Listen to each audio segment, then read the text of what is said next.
Assalamualaikum warahmatullahi wabarakatuh. Perkenalkan, saya Rahmatia, NIM D0222304, Program Studi Informatika Fakultas Teknik Universitas Sulawesi Barat.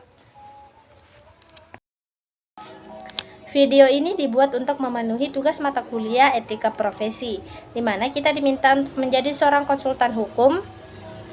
Kemudian kita akan diminta untuk menangani sebuah kasus mengenai pelanggaran Undang-Undang Hak Cipta dan Undang-Undang ITE. Kemudian kita diminta untuk menganalisis hukum serta memberikan refleksi pribadi mengenai pemahaman tentang Undang-Undang Hak Cipta dan Undang-Undang ITE.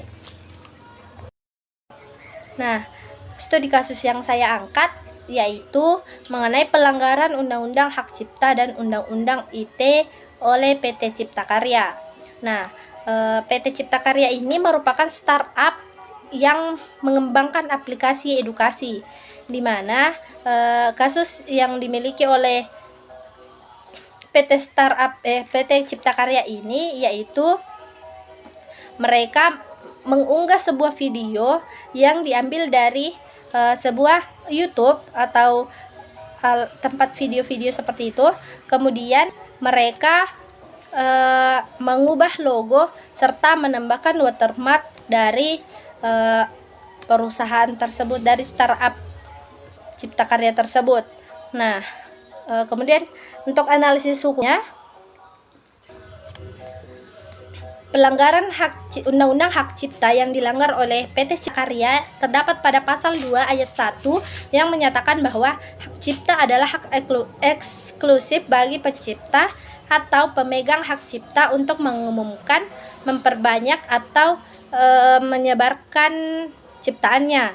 Kemudian terdapat pada pasal 12 ayat A di mana hak cipta, Undang-Undang Hak Cipta melarang setiap orang untuk tanpa izin pemegang hak cipta untuk memperbanyak ciptaan dengan tujuan komersial. Nah, sudah jelas bahwa PT Cipta Karya tersebut melakukan pelanggaran Undang-Undang Hak Cipta karena mereka memperbanyak atau menyebarkan ciptaan orang lain tanpa izin dari penciptanya. Kemudian pelanggaran ITE yang dilakukan yaitu terdapat pada Undang-Undang Nomor 11 Tahun 2008 tentang informasi dan transaksi elektronik, di mana tindakan PT Cipta Karya ini mengubah logo sama menambahkan watermark pada video yang diunggah tersebut. Nah, terdapat pada pasal 32 ayat 1 Undang-Undang ITE yang menyatakan larangan terhadap setiap orang dengan sengaja atau tanpa hak mengubah, menambah atau mengurangi, melakukan transmisi, menyebarkan informasi yang menimbulkan rasa kebencian atau permusuhan individu atau kelompok masyarakat tertentu.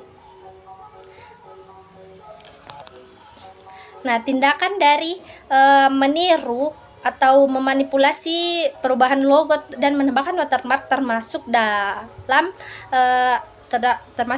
pasal 32 ayat 1 tersebut.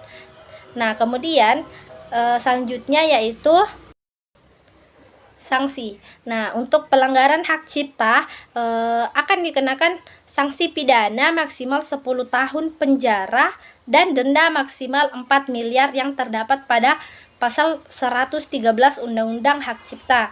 Untuk kasus pelanggaran yang ada pada Undang-Undang ITE itu bisa dikenakan sanksi pidana penjara maksimal 12 tahun dan denda maksimal 12 miliar yang terdapat pada pasal 32 ayat 2 Undang-Undang ITE. Selanjutnya yaitu langkah kepatuhan. Langkah kepatuhan di sini yang dimaksud itu langkah-langkah yang harus diambil oleh perusahaan untuk mematuhi kedua Undang-Undang Hak Cipta maupun Undang-Undang ITE. Yang pertama yaitu kita bisa menghapus video dari platform aplikasi dari PT Cipta Karya. Kemudian kita bisa juga izin kepada pemilik hak video untuk menggunakannya. Kemudian kita memberikan kredit yang tepat kepada pemilik hak cipta dalam aplikasi mereka. Kemudian Habis kita juga bisa memastikan semua konten di platform PT Cipta Karya itu diperoleh secara secara legal. Kemudian kita bisa juga untuk melatih karyawan PT Cipta Karya tentang pentingnya mematuhi Undang-Undang Hak Cipta maupun Undang-Undang ITE. Selanjutnya itu refleksi pribadi. Dari sepemahaman saya, memahami dan mematuhi Undang-Undang Hak Cipta dan Undang-Undang ITE itu sangat penting bagi diri sendiri maupun suatu perusahaan. Mengapa?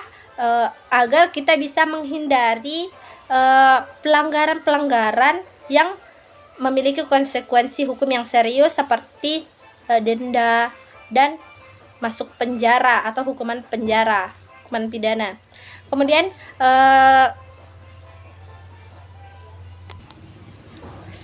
sebelum membuat suatu karya atau menggunakan, kita harus memperhatikan kepemilikan atau apakah video tersebut sudah ada atau ada karya-karya yang bisa dibilang sama agar tidak terjadi yang namanya plagiasi. Untuk satu perusahaan itu harus menerapkan langkah-langkah proaktif untuk memastikan kepatuhan terhadap Undang-Undang ITE maupun Undang-Undang Hak Cipta. Terima kasih. Assalamualaikum warahmatullahi wabarakatuh.